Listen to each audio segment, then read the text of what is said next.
Hello बच्चों, स्वागत आप सभी का Shri Shyam group of education के यूट्यूब चैनल पर। मैं विकास शर्मा आपको सेकेंड ईयर की फिजिक्स करवा रहा हूँ और इसके अंदर अपने यूनिट 3 पढ़ रहे हैं उष्मागतिकी, जो शायद अपनी आज कंप्लीट हो जाए। तो अपना जो आज का टॉपिक है वो है उष्मागतिक ताप पैमाना। ठीक है, अपना टॉपिक है उष्मागतिकी,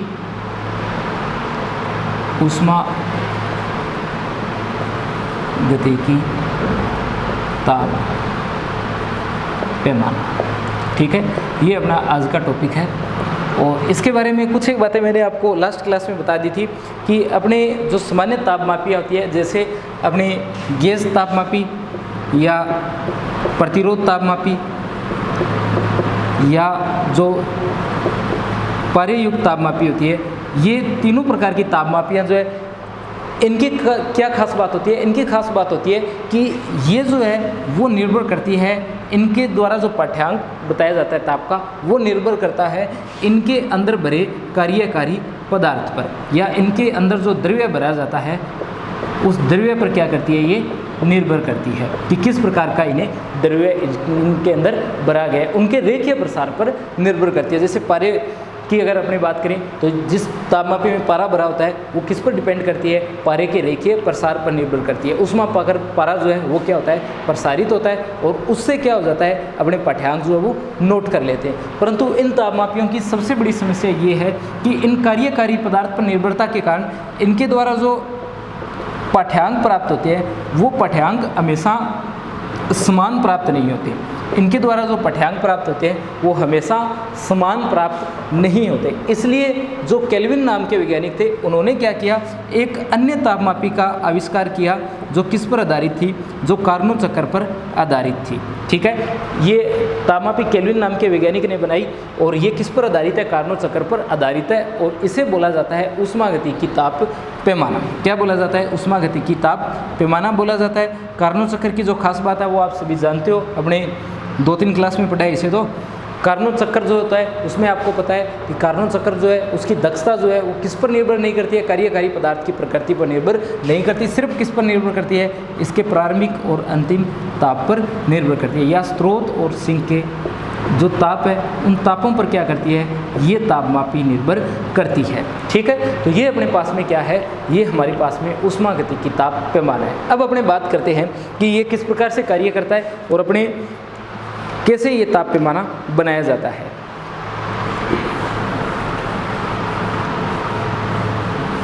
देखिए, अपने इसमें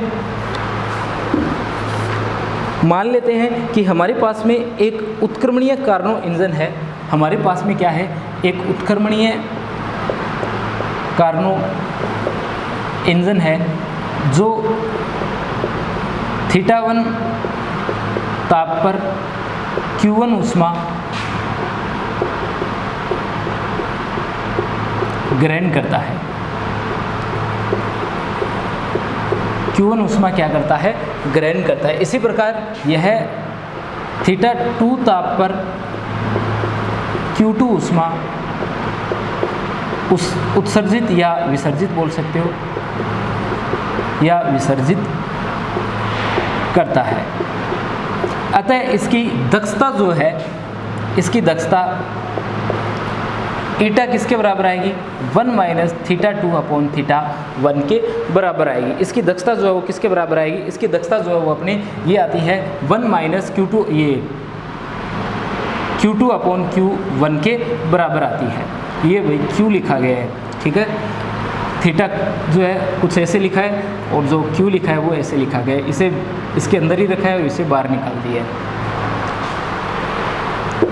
तो इसकी दक्षता का जो सूत्र है हमारे पास में वो क्या आता है? वो आता है ईटा इक्वल 1 माइनस Q2/Q1 आता है। और कार्नो इंजन जो होता है उसकी दक्षता आपको पता है, उसकी दक्षता किसका फलन होती है? उसकी दक्षता ताप का फलन होती है। जो हमारे पास में कार्नो चक्र होता है, जो कार्नो चक्र है उसकी दक्षता किसका फलन होती है?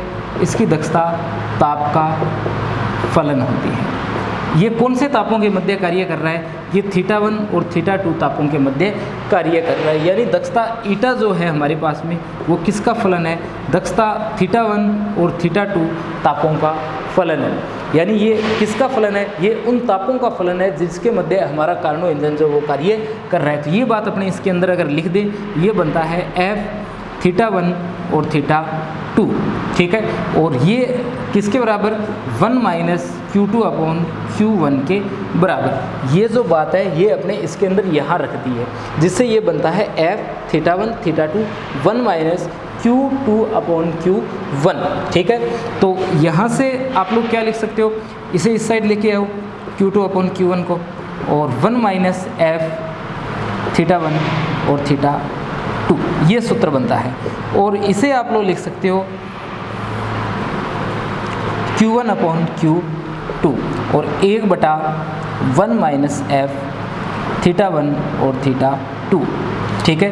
अपने क्या किया है, अपने लिखा है इसे Q1 upon Q2, Q1 upon Q2 किसके बराबर, 1/1 माइनस F θ1 और θ2, और किसके बराबर, कैपिटल F θ1 और θ2 के बराबर। यहाँ आपने क्या माना है, यहाँ आपने ये जो टर्म है इसे F θ1 और θ2 के इक्वल मान लिया, यानी हमारे पास में Q1 अपॉन Q2 जो है इसका मान किसके बराबर है, इसका मान F θ1 और θ2 के बराबर है, ठीक है। ये हमारे पास में समीकरण 1 आ जाती है, Q1 अपॉन Q2। अब अपने क्या करते हैं, किसी एक अन्य इंजन के बारे में बात करते हैं, और ये जो अन्य इंजन है ये कौन से तापों के मध्य कार्य कर रहा है। जैसे ये अपने एक कार्नो इंजन हो गया ये, तो अब अपने एक दूसरे कार्नो इंजन की बात करते हैं, और ये कार्नो इंजन जो है वो किन तापों के मध्य कार्य कर रहा है। ये कार्नो इंजन जो है वो θ2 और θ3 तापों के मध्य कार्य कर रहा है। किन तापों के मध्य कार्य कर रहा है, Q2 अपॉन ये θ2 और θ3 तापों के मध्य ये कार्य कर रहा है। अगर इन तापों के मध्य ये कार्य कर रहा है तो क्या होगा, ये θ2 टेम्परेचर पर कितनी ऊष्मा ग्रहण करेगा, ये θ2 टेम्परेचर पर Q2 ऊष्मा ग्रहण करेगा, और θ3 टेम्परेचर के ऊपर कितनी ऊष्मा उत्सर्जित या विसर्जित करेगा, Q3 ऊष्मा ये उत्सर्जित या विसर्जित करेगा। इससे क्या होगा, इससे Q2 अपॉन Q3 का मान मिलेगा, Q2 अपॉन Q3 का मान मिलेगा, कैसा मिलेगा, F θ2 और θ3 मिलेगा। कितना मिलेगा, Q2 अपॉन Q3 बराबर F θ2 और θ3 मिलेगा। ये हमारे पास में समीकरण 1 और ये हमारे पास में समीकरण 2 आ जाती है। Q2 अपॉन Q3 किसके बराबर है, F θ2 और θ3 के बराबर है, ठीक है। अब अपने क्या करें, अब इसी प्रकार का अपने एक अन्य इंजन लेते हैं, इसी प्रकार का अपने क्या करते हैं, एक अन्य इंजन लेते हैं। जैसे ये इंजन लिया गया, ये इंजन लिया गया, इसी प्रकार का अपने एक तीसरा इंजन और लेते हैं। देखिए अपने एक इंजन लिया बिल्कुल शुरुआत में, जो किन तापों के मध्य कार्य कर रहा था, θ1 और θ2 तापों के मध्य कार्य कर रहा था। फिर अपने एक और उत्क्रमणीय इंजन लिया जो किन तापों के मध्य कार्य कर रहा है, जो θ2 और θ3 तापों के मध्य कार्य कर रहा है। अब अपने तीसरा एक इंजन और लेते हैं जो किन तापों के मध्य कार्य कर रहा है, θ1 और θ3 तापों के मध्य कार्य कर रहा है, θ1 और θ3 तापों के मध्य कार्य करता है। तो ये θ1 टेम्परेचर पर Q1 ऊष्मा ग्रहण करेगा और अवशोषित करेगा, और θ3 पर Q3 ऊष्मा क्या कर देगा, विसर्जित कर देगा, जिससे आपके पास में फॉर्मूला बनेगा। तो वो बनता है Q1 अपॉन Q3 बराबर F θ1 और θ3, और समीकरण नंबर आपके पास में 3 बन जाती है। आपके पास में बनता है Q1 अपॉन Q3 किसके बराबर, ये बराबर बनता है F θ1 और θ3 के बराबर बनता है, ठीक है। अब अपने ये जो समीकरण लिखी गई है, इस समीकरण से अपने क्या लिख सकते हैं, इस समीकरण से अपने लिख सकते हैं, ये जो समीकरण लिखी गई है इससे आप लोग ये भी तो लिख सकते हो कि Q1 अपॉन Q3 किसके बराबर है भाई, Q1 अपॉन Q2 गुणा Q2 अपॉन Q3 के बराबर है। ये दोनों आपस में कैंसिल हो जाते हैं, तो फिर से ये क्या आ जाता है, Q1 इंटू Q3 आ जाता है। देखिए इसे Q1 अपॉन Q3 किसके बराबर है, ये बराबर है Q1 अपॉन Q2 और गुणा Q2 अपॉन Q3 के बराबर है, ठीक है। अब अपने इसमें सारे मान रख देते हैं।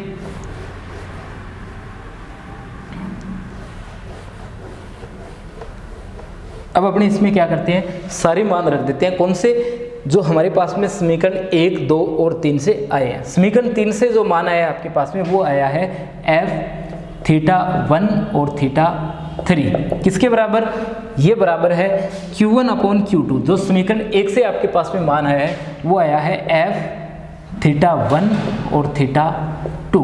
ये कोमा लगाइए अभी बीच में, ठीक है, और गुणा f, ये क्या है? Q2/Q3। Q2/Q3 का मान समीकरण 2 में है, कितना है? ये है f θ2 और θ3, ठीक है। ये जो समीकरण है, ये समीकरण नंबर अपने पास में कितनी है? 4। समीकरण 4 देख सकते हो, f θ1 θ3, f θ1 θ2 और साथ में θ2 और θ3 है। ये हमारे पास में क्या है? समीकरण 4 है। समीकरण 4 को अगर आप लोग गौर से देखो तो आपको पता चलता है कि समीकरण 4 में जो एक साइड जो टर्म लिखी गई है, इस साइड जो टर्म लिखी गई है, वो कंप्लीट टर्म किस पर निर्भर करती है? वो दो टेम्परेचरों पर निर्भर कर रही है, θ1 और θ3 के। और इसके दूसरी साइड जो टर्म लिखी गई है वो 3 टेम्परेचरों पर निर्भर कर रही है, θ1 पर, θ2 पर और θ3 पर। और ये सिर्फ किस पर निर्भर करती है?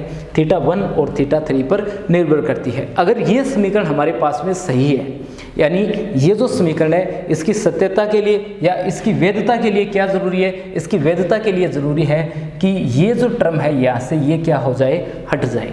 यानी अपने इस साइड जो टर्म लिखी गई है वो सिर्फ किस पर डिपेंड करती है? वो डिपेंड करती हो θ1 और θ3 पर।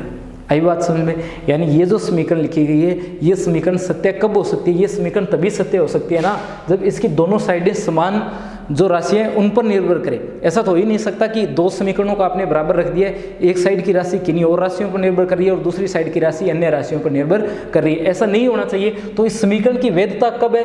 ये समीकरण कब वैध है या कब सत्य है? ये तभी सत्य है जब ये किस पर निर्भर कर रहा है? θ1 θ3 पर कर रहा है। और ये किस पर निर्भर करेगा? ये सिर्फ θ1 और θ3 पर निर्भर करे, θ2 पर इनकी निर्भरता क्या हो जाए? समाप्त हो जाए। तो θ2 पर ये निर्भरता समाप्त करने के लिए अपने क्या जरूरी है? θ2 पर निर्भरता समाप्त करने के लिए जरूरी है हमारे पास में कि जो f θ1 θ2 बिल्कुल शुरुआत में जो हम लोगों ने मान लिखा था, ये जो मान हम लोगों ने बिल्कुल शुरुआत में लिखा था, ये मान किस प्रकार का फलन हो? ये मान कुछ इस प्रकार का फलन हो। दो अलग अलग फलनों से मिलकर के बनाओ, एक निर्भर करता हो θ1 पर और एक निर्भर करता हो θ2 पर। तो अगर ऐसा होगा तो फिर ऐसा भी तो होगा कि θ2 और θ3 क्या है? कुछ ऐसा है, θ2 और θ3।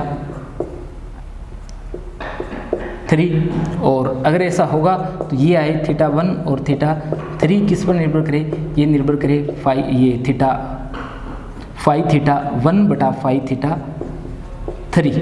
और ये तीनों मान अगर अपने इस समीकरण में रख देते हैं तो ये क्या बनता है? ये बनता है फाई θ1 बटे फाई θ2, ये 3, और किसके बराबर? फाई θ1 बटे फाई θ2 और गुणा फाई θ2 और फाई θ3, ठीक है।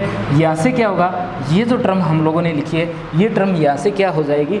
हट जाएगी, ठीक है। जैसे ही ये हटेगी तो ये समीकरण अपने पास में क्या हो जाती है? वैध हो जाती है या सत्य हो जाती है।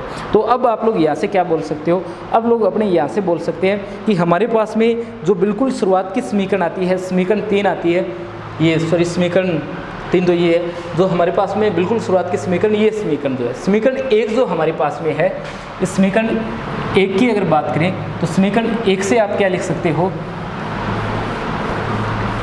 समीकरण 1 से आप लोग लिख सकते हो कि समीकरण 1 किसके बराबर है? Q1/Q2 और f θ1 और θ2 के बराबर है, जो अभी अभी किसके बराबर लिखी है? फाई θ1 और फाई θ2 के बराबर लिखी है, ठीक है।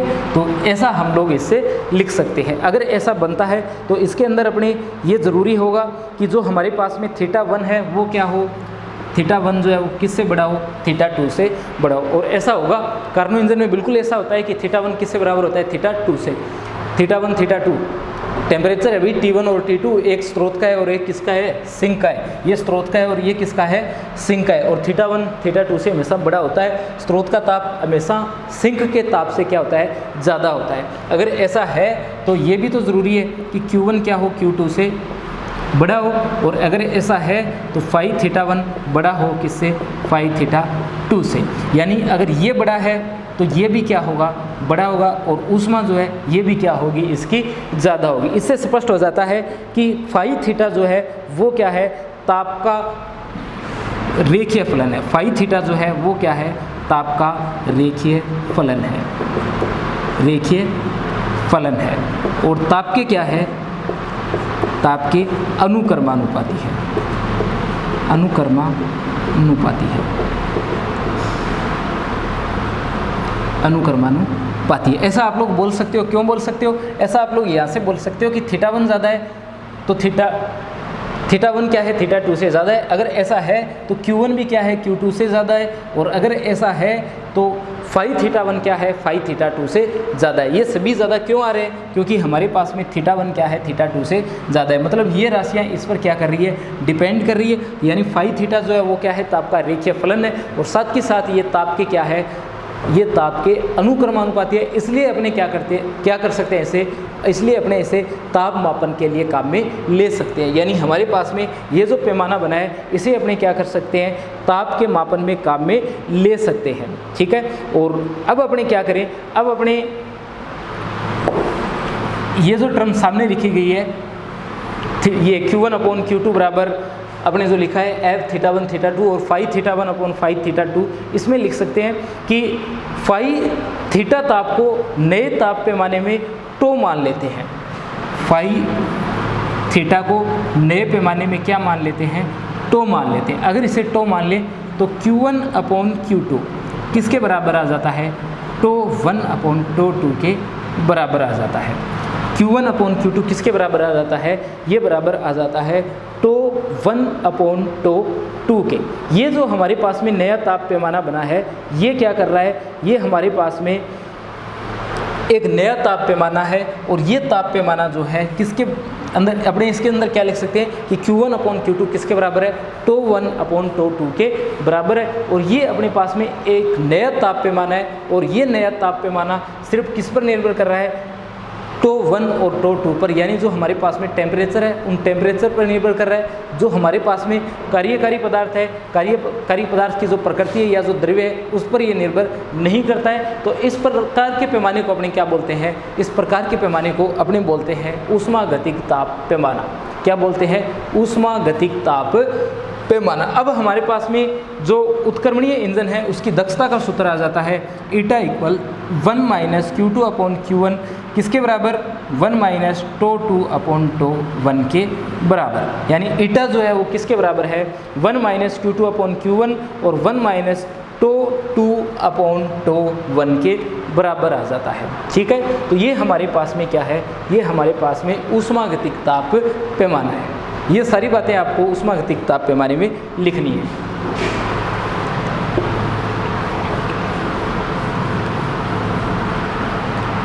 यानी अगर अपने इसके डायग्राम की अगर बात करें ना, तो ये डायग्राम कुछ ऐसा बन जाता है इसका कि हमारे पास में एक टेम्परेचर थीटा 1 है और एक टेम्परेचर क्या है, थीटा 3 है। यहाँ से ये कितनी ऊष्मा ले रहा है, Q1 ऊष्मा ले रहा है, कोई कार्य कर रहा है, और कितनी ऊष्मा आगे भेज रहा है, Q2 ऊष्मा आगे भेज रहा है। ये किसे भेज रहा है, ये आगे भेज रहा है थीटा 2 टेम्परेचर पर। थीटा 2 टेम्परेचर से यहाँ से Q2 ऊष्मा जाएगी, और यहाँ पर क्या होगा, कोई कार्य होगा, और आगे कितनी ऊष्मा चली जाएगी, Q3 ऊष्मा चली जाएगी। ठीक है। और ऐसा सीधा होगा, यहाँ से Q1 ऊष्मा आए और यहाँ से कितनी चली जाए, Q2 ऊष्मा चली जाए। ठीक है। यानी बीच की अपनी निर्भरता क्या कर दे, यहाँ पर समाप्त कर दे। तो Q1 ऊष्मा आए, Q2 ऊष्मा कहाँ चली जाए, थीटा 3 पर चली जाए। ऐसा ताप पैमाना हम लोगों ने बना दिया है। पहले ये हो रहा था इसके अंदर कि थीटा 1 टेम्परेचर पर Q1 ऊष्मा, Q2 इसके अंदर जा रही है, फिर Q2 इसके अंदर आ रही है, Q3 आ रही है, और आगे W कार्य हो रहा है। अपने थीटा 2 पर निर्भरता समाप्त कर दी और Q1 ऊष्मा ली, कार्य हुआ, और Q2 ऊष्मा कहाँ चली गई, थीटा 3 टेम्परेचर पर चली गई है। ठीक है। ऐसा डायग्राम आप इसमें बना सकते हो।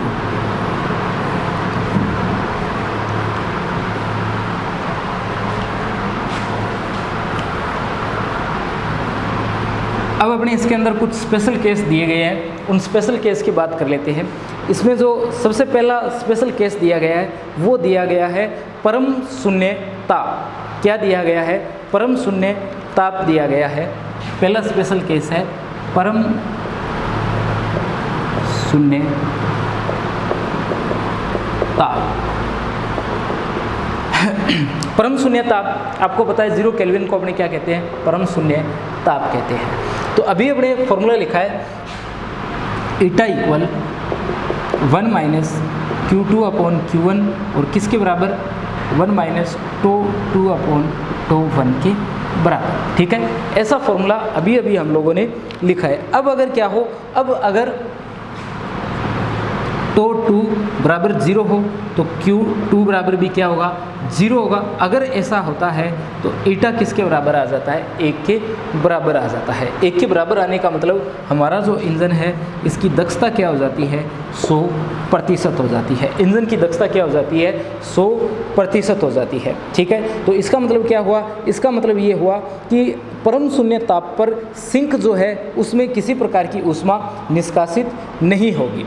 ठीक है, तो अपने यहाँ से आप लोग देख सकते हो कि Q2 का मान कितना हो जाता है, अगर 0 हो जाता है, यानी अपने परम शून्य ताप की बात कर रहे हैं। परम शून्य ताप की अगर बात करें तो Q2 को 0 लेना होगा, τ2 भी क्या होगा, 0 होगा। तो उसमें ईटा क्या आ जाएगा, 1 आ जाएगा और दक्षता कितनी आ जाएगी, 100% आ जाएगी। यानी आप लोग क्या बोल सकते हो, आप लोग ये बोल सकते हो कि अगर परम शून्य ताप की बात की जाए तो परम शून्य ताप क्या होगा, परम शून्य ताप वह ताप होगा जिस पर हमारा जो इंजन है उसका जो स्रोत है, जो सिंक है, सिंक को किसी भी प्रकार की ऊष्मा जो है वो निष्कासित नहीं होगी। यानी अपने परम शून्य ताप कौन सा ताप है, वो ताप है जिस पर क्या होगा, इंजन का जो सिंक है उसे किसी प्रकार की ऊष्मा नहीं दी जाएगी। जो अपने Q1 ऊष्मा स्रोत के द्वारा मिल रही है, वो जो अपने ऊष्मा Q1 है वो किस में बदल रही है, 100% कार्य में बदल रही है। ठीक है, तो ये अपने परम शून्य ताप की ऊष्मागतिक परिभाषा भी है। इसके अंदर आपको ये भी पता लग गया होगा कि अपने कोई भी इंजन है उसकी दक्षता 100% संभव नहीं है। ठीक है, किसी भी इंजन की दक्षता जो है वो क्या संभव नहीं है, किसी भी इंजन की दक्षता 100% संभव नहीं है। अगर इंजन की दक्षता 100% संभव नहीं है तो जो परम शून्य ताप है, परम शून्य ताप, ये प्राप्त करना भी क्या है, असंभव है। ठीक है, ना तो इंजन की दक्षता 100% हो सकती है और न ही अपने क्या है परम शून्य ताप जो है वो प्राप्त कर सकते हैं। ठीक है, परम शून्य ताप जो है वो प्राप्त करना क्या है, असंभव है। और इंजन की दक्षता क्या है, 100% होना भी क्या है, असंभव है। ठीक है, और ये भी असंभव है कि यहाँ से अपने क्या कर दे, सिंक को हटा दें, ऐसा भी क्या है, असंभव है। क्यों, क्योंकि ऐसा हमें कौन नहीं करने देता, ऐसा हमें ऊष्मागतिकी का द्वितीय नियम नहीं करने देता। अगर ऐसा होता है तो ये सीधा सीधा किसका उल्लंघन है, ये सीधा सीधा ऊष्मागतिकी के द्वितीय नियम का उल्लंघन है। ठीक है, तो ये अपने यहाँ पर परम शून्य ताप की बात आ जाती है। अब अपने बात करेंगे कि हमारा जो पैमाना हम लोगों ने बनाया है उसका एक खाना जो है वो कितने के बराबर होता है। तो अपना नया टॉपिक है ऊष्मागतिकी ताप पैमाने पर एक अंश का आकार। ऊष्मागतिक ताप पैमाने पर आज का अपना ये लास्ट टॉपिक रहेगा, फिर अपनी यूनिट नेक्स्ट वीडियो में कंप्लीट होगी। ऊष्मागतिक ताप पैमाने पर ऊष्मागतिकी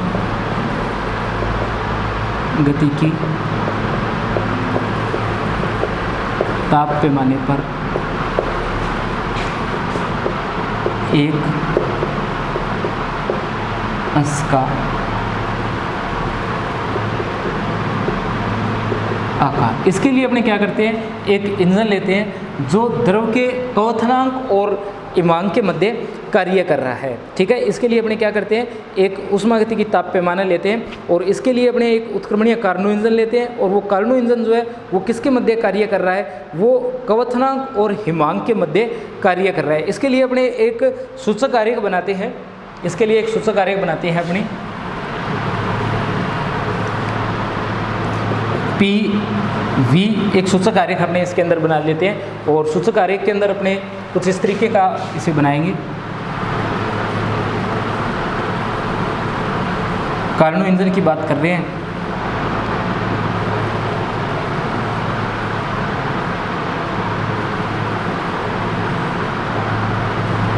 तो ये A B C D, ये τI, ये τS, ये तो है जल का क्वथनांक और ये जो है गलनांक है। ठीक है, जिसे अपने हिमांक बोलते हैं। हिमांक भी बोल सकते हो या इसका गलनांक भी आप लोग बोल सकते हो।